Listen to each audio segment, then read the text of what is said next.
Hello to chapter 46 of Moby Dick by Herman Melville, and this chapter is titled Surmises.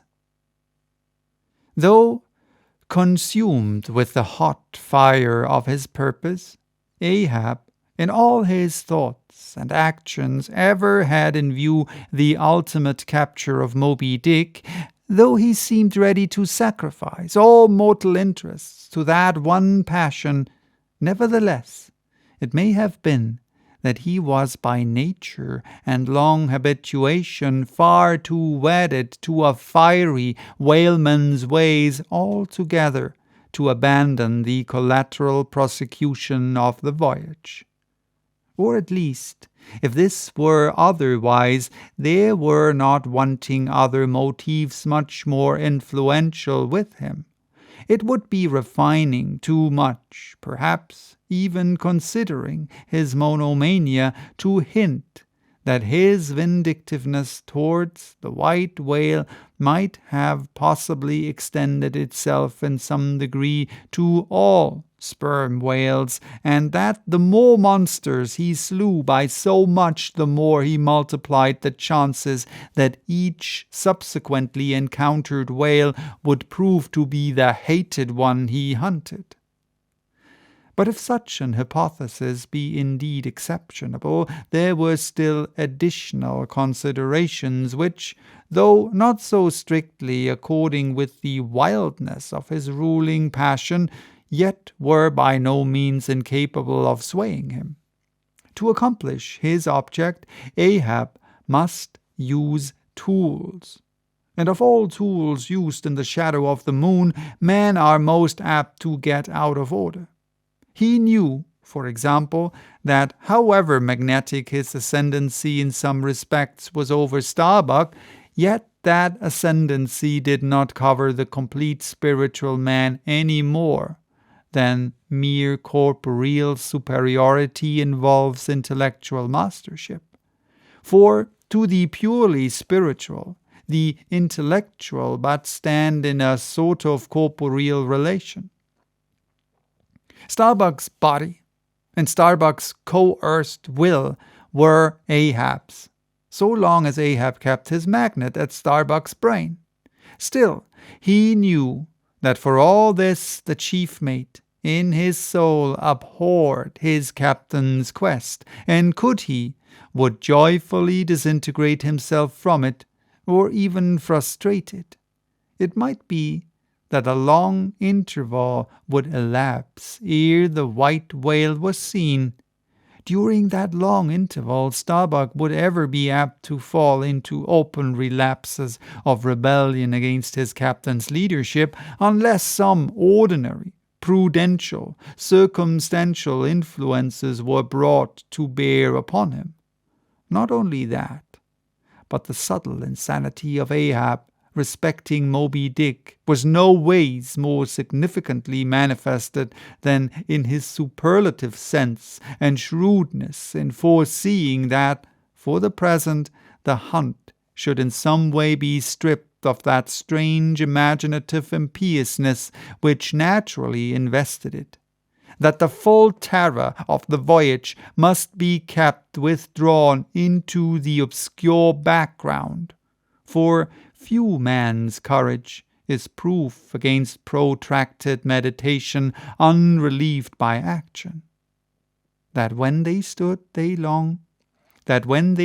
their long night watches, his officers and men must have nearer things to think of than Moby Dick, for however eagerly and impetuously the savage crew had hailed the announcement of his quest, yet all sailors of all sorts are more or less capricious and unreliable. They live in the varying outer weather, and they inhale its fickleness, and when retained for any object remote and blank in the pursuit, however promissory of life and passion in the end, it is above all things requisite that temporary interests and employments should intervene and hold them healthily suspended for the final dash.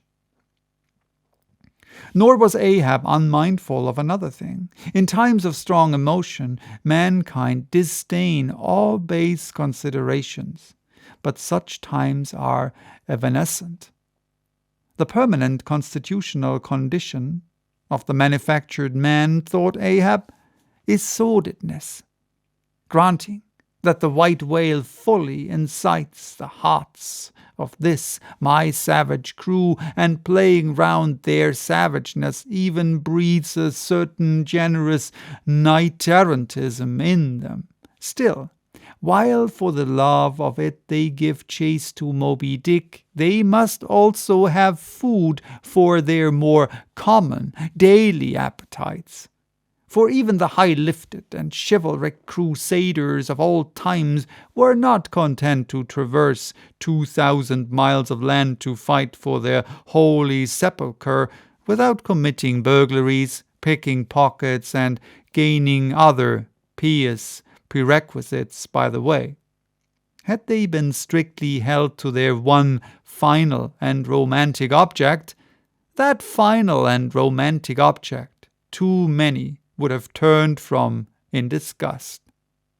I will not strip these men, thought Ahab, of all hopes of cash. Cash. They may scorn cash now.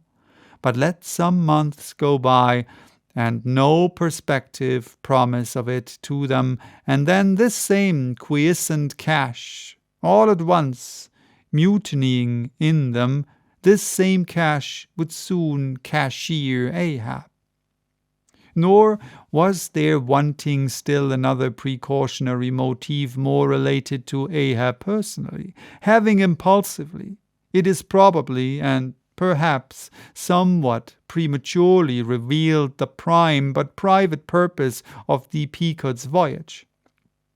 Ahab was now entirely conscious that, in so doing, he had indirectly laid himself open to the unanswerable charge of usurpation, and with perfect impunity, both moral and legal, his crew, if so disposed, and to that end competent, could refuse all further obedience to him, and even violently wrestle from him the command. From even the barely hinted imputation of usurpation and the possible consequences of such a suppressed impression gaining ground, Ahab must of course have been most anxious to protect himself.